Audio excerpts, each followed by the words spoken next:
Imagine a multi-million-dollar industrial facility. The board of directors has just approved a massive budget for a state-of-the-art counter-UAS radar system. The integration team arrives, unboxes a $500,000 piece of hardware, and immediately installs it on the absolute highest point of the facility, usually the roof of the main production building. To the untrained eye, this makes perfect sense. It is exactly how we install CCTV security cameras. Put it high up so it can see everything. But a radar is not a camera. And this fundamental misunderstanding creates a catastrophic vulnerability known as the cone of silence.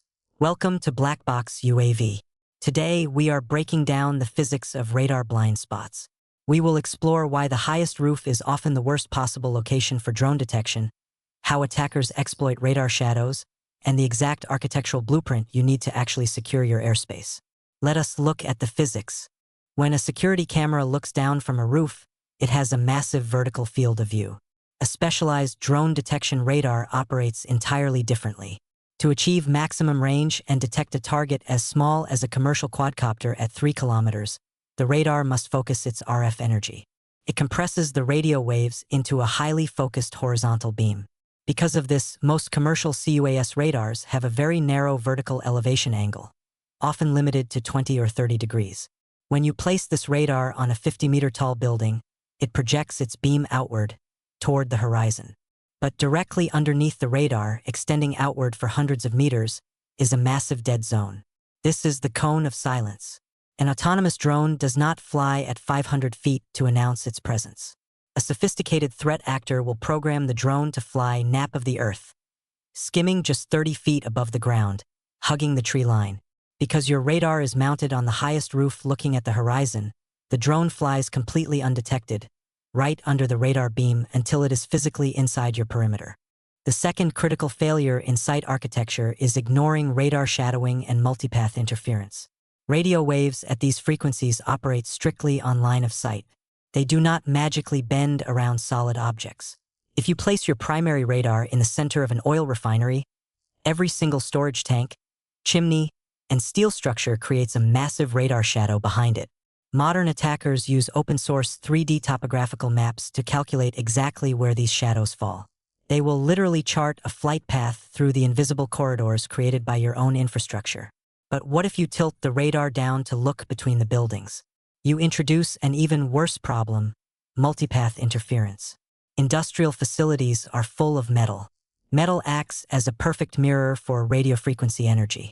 When your radar transmits a pulse downward, the wave hits the drone, but it also bounces off the metal roofs, the chain link fences, and the vehicles on the ground. These bounce signals return to the radar at slightly different times. The radar's processing core becomes overwhelmed. Instead of showing one clear target, the software displays 5, 10, or 20 ghost tracks, bouncing wildly across the operator's screen. The system becomes completely unusable. So, how do you solve the geometry of perimeter defense? You must abandon the idea of a single, omnipotent central sensor. True C-UAS architecture relies on a decentralized, outside-in approach. Instead of placing one massive, expensive radar in the center of the facility looking out, system architects deploy multiple, smaller Micro-Doppler radars on the actual perimeter fence line. These sensors are mounted on lower masts, usually just 5 to 10 meters high. They are configured for cross-cueing. This means radar A covers the blind spots of radar B, and radar B covers the shadows of radar C.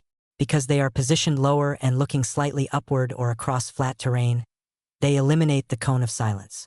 By calculating precise angles, we prevent the RF beam from slamming into metal structures, practically eliminating multipath ghost tracks. The defense network becomes an impenetrable interlocking web of RF energy, rather than a single spotlight with massive shadows. Deploying drone security is not an IT project. It is an exercise in complex aerospace geometry. Calculating elevation angles, Fresnel zones, and radar cross-sections is an unforgiving mathematical science. An error of just 5 degrees in mounting can leave your most critical assets completely exposed. Security is about understanding the physics of the threat, not just buying expensive hardware. If this engineering breakdown helped you see your perimeter defense in a new light, hit the like button so this data reaches the engineers who need it. And if you want to stay ahead of the evolving C-UAS landscape, subscribe to BlackBox UAV. For direct consultation on specific operational geometries or tailored defensive architectures, find my secure contact link in the pinned comment below. We deliver uncompromising engineering truth. Stay secure, and I will see you in the next analysis.